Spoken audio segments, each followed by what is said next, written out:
د کورنیو چارو وزارت اړوند قدرمنو والیانو، ولسوالانو، امنیه قومندانانو او د امنیت امیرینو، تاسو په جریان کې یاست چې څه موده وړاندې د هیواد په یو شمېر ولایتونو کې د اوبو د نشتون له کبله خلکو ژورې څاګانې کیندلې چې له وجې د هیواد یو شمېر ماشومان کیندل شوو څاګانو ته ورغورځېدلي او خپل ژوند یې له لاسه ورکړی.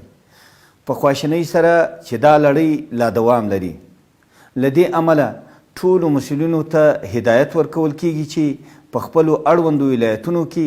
د څاګانو مالکینو ته سپارښتنه وکړي چې تر څو د خپلو څاګانو سرونه پټ کړي. د نه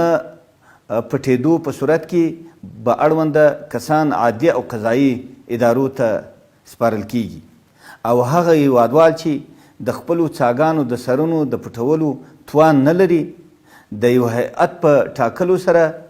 دې وڅېړل شي او ریپورټ دې د کورنیو چارو وزارت له درانه مقام سره شریک شي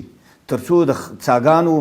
د سرونو د پټولو په برخه کې له دوی سره مرسته وشي چې داسې زړه بږنونکي پیښې بیا تکرار نه شي.